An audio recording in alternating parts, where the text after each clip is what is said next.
I just grabbed. Whoa! Whoa! You okay? Don't worry, everybody. That's our friends Ruth and Paul, and he came out unharmed miraculously. This was during a hike in the Amazon. Things happen when you least expect it. So if you're a traveler, a nomad, an expat, global health coverage is something you need to be considering.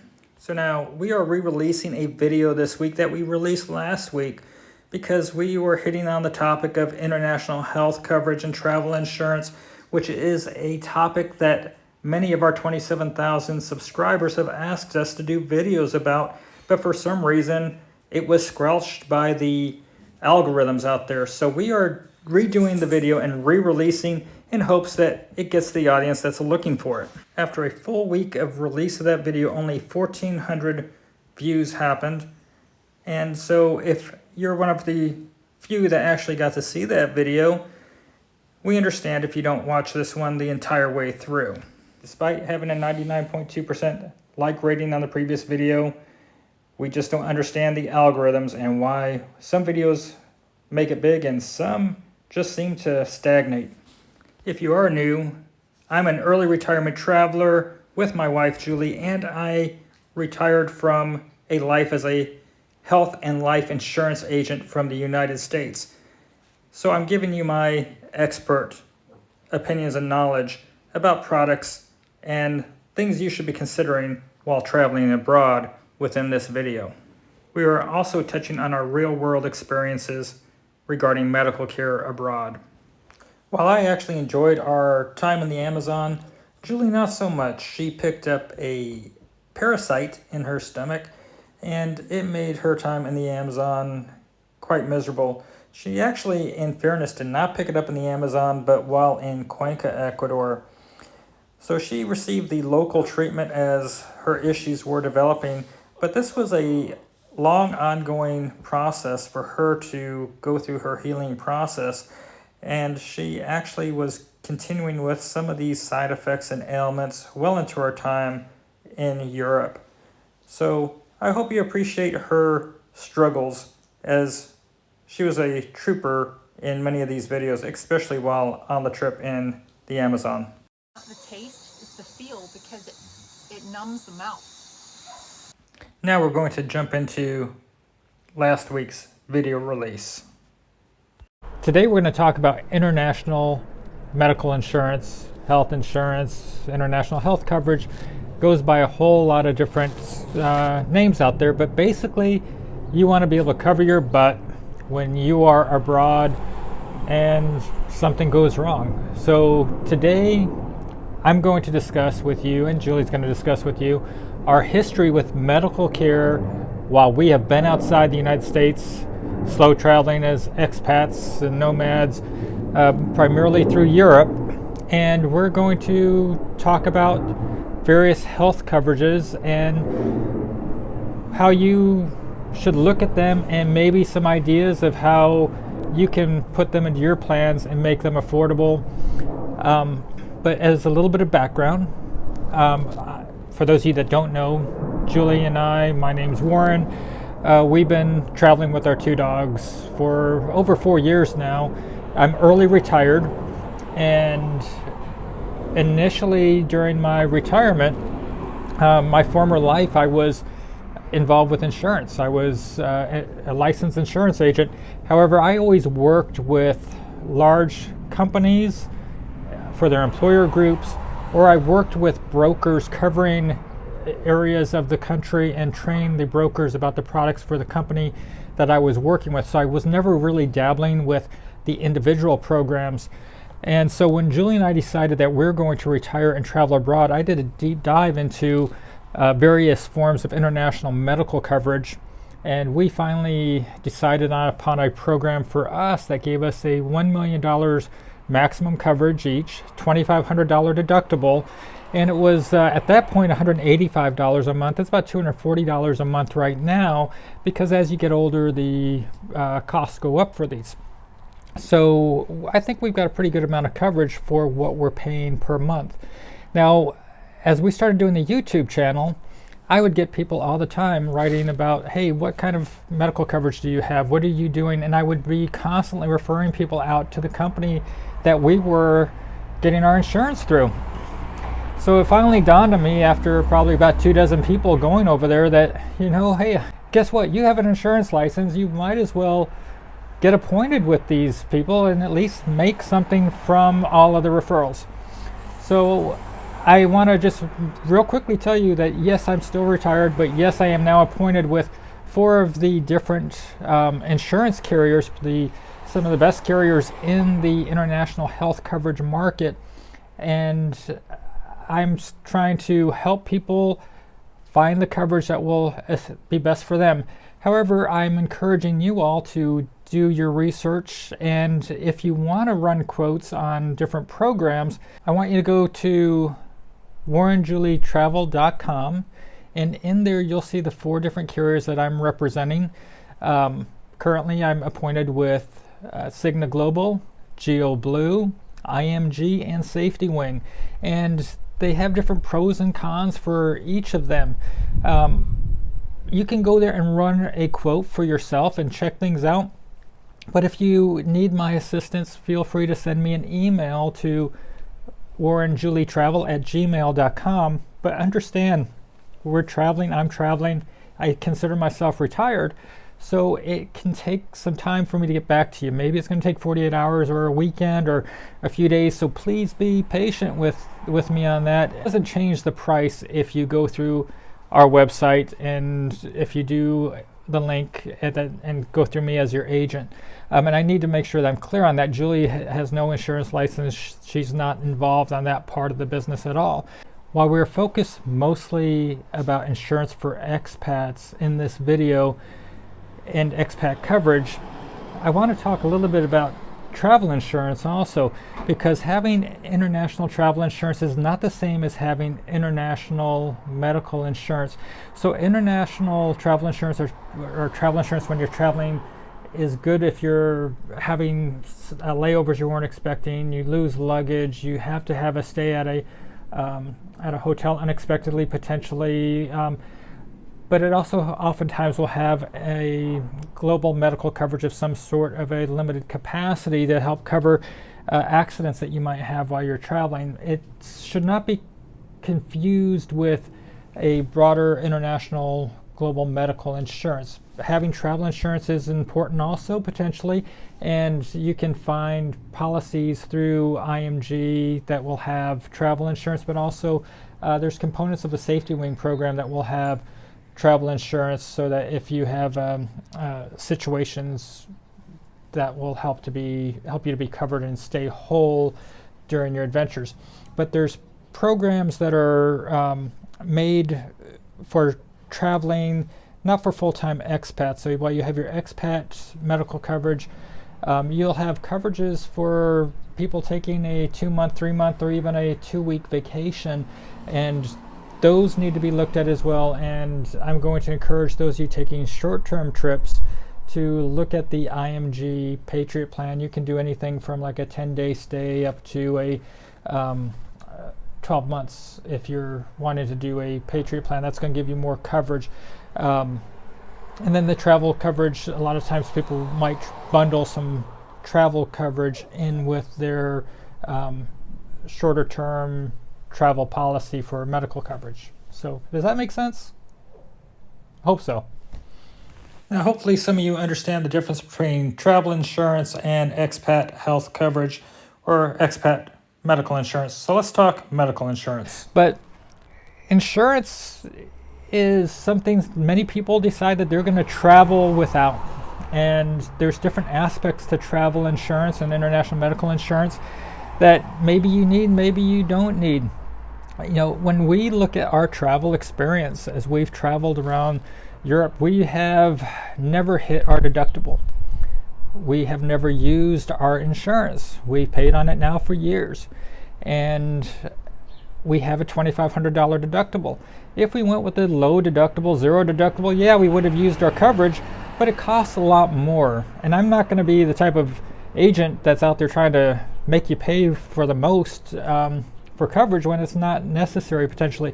I'm very comfortable with taking a $2,500 hit out of pocket for a medical need. So I don't mind having a $2,500 deductible, knowing I'm going to have to pay out of pocket. The amount that medical care costs in so many countries is so much lower than the United States. I know that for Julie and I, we're probably looking at maybe a few $100s a year in expenses, because when you're traveling around Europe and many countries, the cost of medical care is oftentimes just a fraction of what you're going to experience in the United States. So Julie, give a little bit of breakdown of where have we been on our medical care over these years of traveling. Well, let's first of all talk about Antalya, Turkey. So Warren came down with COVID, and he had pneumonia, and he was pretty sick. We got him to the private hospital, and he had excellent care. He had an MRI, he had a COVID test, and additional lab work. And all in all, on a Sunday morning, in and out, 45 minutes, $750. It was an emergency room. So this was not like going to a little urgent care. This was an actual private hospital emergency room. So we felt like this was great. We went straight across to the pharmacy across the street, and it was $60 for all of his medications. So we were really pleased with that.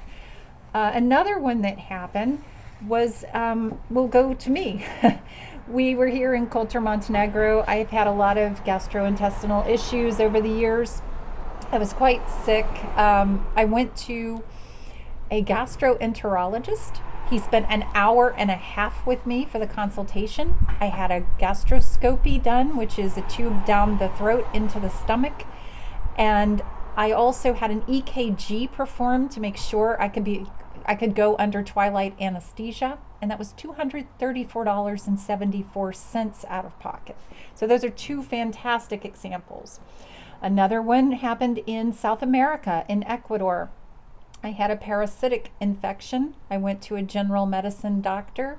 He was a little concerned about some of the stomach issues I was having, so he sent me in for an ultrasound. Generally in the United States, an ultrasound means going to a different facility, a lot of time in between the facility and getting the results. I literally walked across the street. I ended up I think I was in line 30 minutes, $30 in hand with the disc and the printouts or the scans. I went across over to him, and all in all, $30 for that, $20 to see him. He read the results. I had everything I had in hand, and he sent me down for medication, $15 downstairs to the pharmacy. So again, $75 out of pocket total for that entire problem. Another example happened, if anything's going to happen to Warren, it's going to happen in Turkey. So good place for it to happen. He went to a sports bar, went to watch the World Cup, and when he did it, he stepped over something, ended up rolling his ankle, and it was a very, very bad sprained ankle. He actually did a video on it. You might find it interesting. We'll put that in the video description. He had a lot of treatments done from a physiotherapist who used to work with a national team, and that total was $156. And that gentleman came to our house twice. That doctor did. Twice he came to our house, and 2 other times Warren went to his facility. And we also had crutches delivered to our house for $30. And I think what we really were trying to highlight here is that unless you're going to one of the more expensive countries, if you're going to Singapore, if you're trying to include the United States or Hong Kong, the coverage, the amount you're going to pay out of pocket is really not typically going to be very extreme. So it's great to have some sort of catastrophic coverage, but maybe a low zero deductible plan might not be economically advantageous. So I would typically steer people to go towards a higher deductible plan of what you might be able to afford and feel comfortable with. And also, if you're looking at coverages, if you're including places like the United States, Hong Kong, Singapore, Japan, and there's a few other countries in there that are expensive, those are going to raise your rates up quite a bit. So by excluding those countries quite often in your policies, you're going to bring your coverage down So for those of you considering wanting to have America as part of your program, there are some that will let you go back to America for part of the time, but realize it's not meant to be coverage in your home country. And sometimes people might choose to do an Obamacare plan in the United States, if depending on what their economic situation is, and then have their international medical coverage because it's just cheaper to have one clearly cut out from the other one, and have the American plan if they're back in the States, if they're planning to spend much time there. But if you're a full-time expat, you can still put the America programs in there, but it's going to be a bit more costly when you're putting those countries into the mix. Also understand when you're doing your programs, they're going to be age related almost everywhere you look at. So as you get older, it gets more expensive, and it's an unfortunate reality of insurance. So more than likely, if you're in your 80s, you're going to end up in the doctor's office or into the hospital at a greater frequency than, say, somebody that's 35. So with that being said, let's discuss why we believe that you should have catastrophic coverage. And I'm going to tell you about a person we know personally. He's 26 years old and he is in phenomenal shape. But he went to Africa, and when he went to Africa, he contracted malaria. He didn't realize that he had malaria till he returned to the little country of Montenegro. When he got to Montenegro and he became sick, Montenegro told him, we can't figure out what's going on. If it's malaria, we can't treat you. And he was very, very ill. He had to be airlifted to Slovenia where they could treat his malaria. That airlift was 9,000 euros. He spent 3 weeks in an ICU, and it was well over 50,000 euros. So the reason that we feel catastrophic coverage is important is because of this.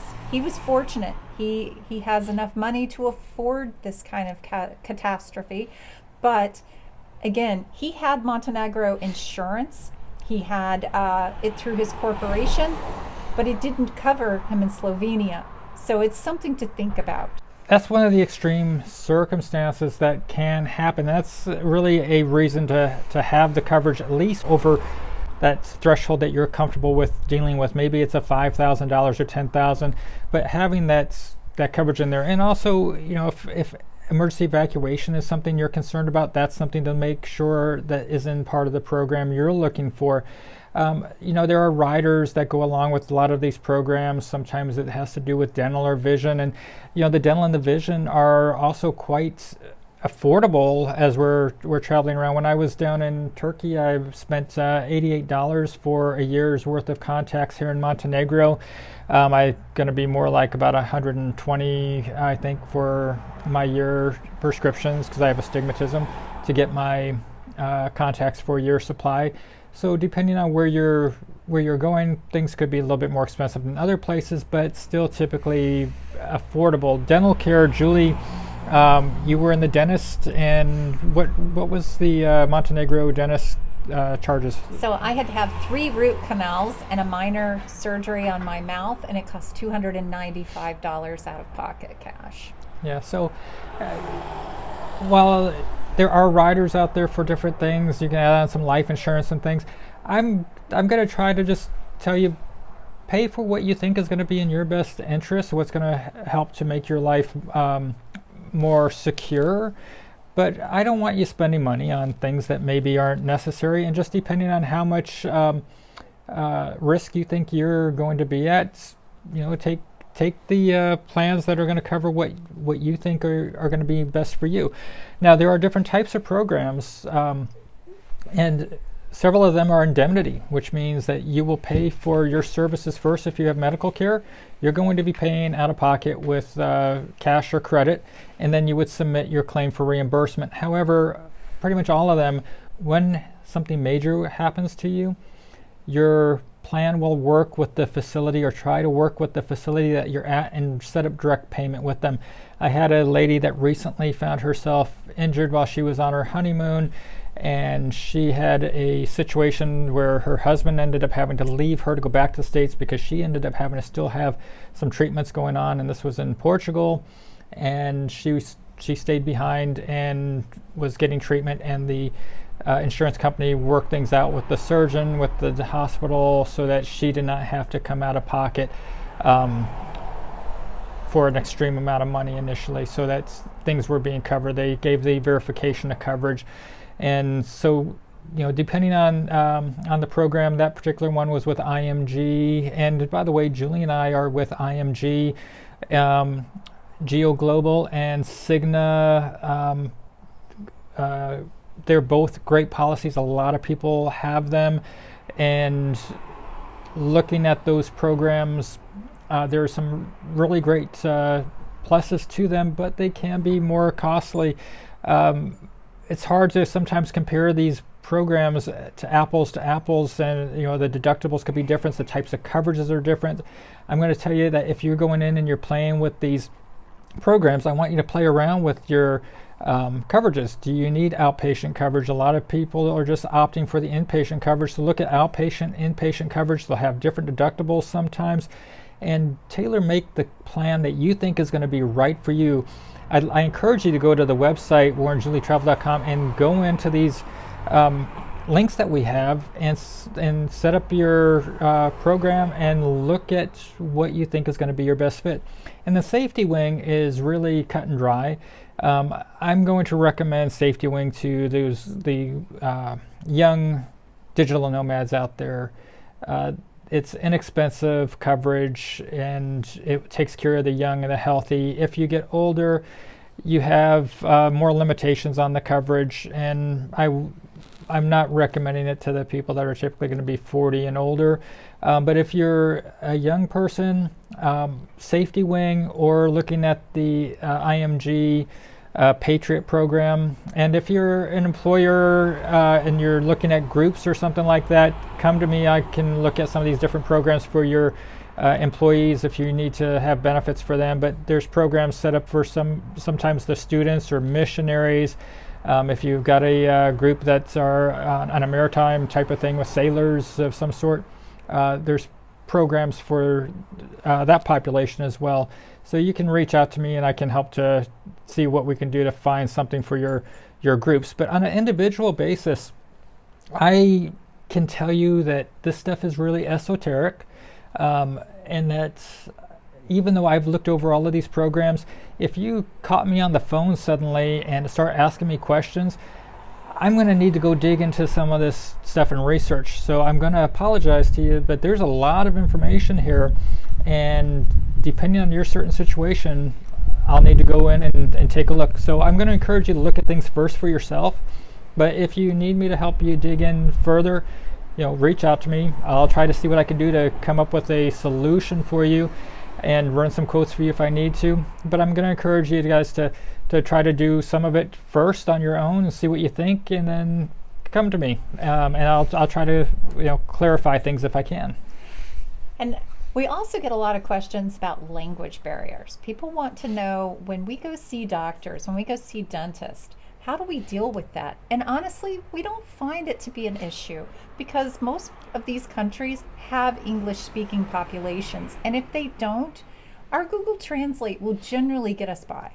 We don't have any issues. We've done Turkey, we've done Ecuador, we've done Montenegro, we've had veterinary experiences. Therefore, we can tell you we honestly have made it with Google Translate and the English-speaking populations. One thing I do want to cover for senior citizens out there, some of the programs will cover you up to age 75, some up to 95, some stop at 65. So there's different programs. If you're dabbling around on the platforms, the IMG one, if you're over 65 and you're not already enrolled in the global program, you'll want to check out the Globe Hopper program. So if you're over 65, you can still look at the Geo Blue and the Cigna Global policies and tailor make them to some of the needs that you have. Some of those will cut off at 75. There are other programs that will still keep you covered up to 95, but the prices go up substantially. So please just keep that in mind. And another question we get is pharmacies. What does it cost in pharmacies? And honestly, again, we do not find it to be an issue. Pharmacies are very cheap. Warren takes a migraine medication as needed, and we have found his pills for 10 pills as low as €1 for migraine medication. We have found antibiotics to be incredibly inexpensive. And pharmacies in other countries oftentimes will help to, I don't want to call it diagnose you, but they will somewhat diagnose you and guide you to the right medication. And a lot of medications are over the counter that are not in over the counter in the United States. So pharmacies really have not been a problem. We generally can get out of the door with $15 or less in almost every circumstance. When I was in Italy, I used telemedicine with Italy doctors online, and I was able to get a prescription made and go right over to our pharmacy. Very, very easy. Here in Montenegro, I showed up trying to get a prescription filled. They sent me to the doctor around the corner, basically no cost, showed him the prescription I was wanting to get filled, wrote a prescription, went back to the pharmacy, got it filled. So a lot of times what you need a prescription for in the United States, it's no big deal to try to get it filled over the counter in a lot of countries. But if you do need to get a prescription filled in another country, it's small hurdles, not big hurdles. So to summarize expat insurance abroad, we recommend you take the time to look at the right international health insurance as an expat for peace of mind and financial security.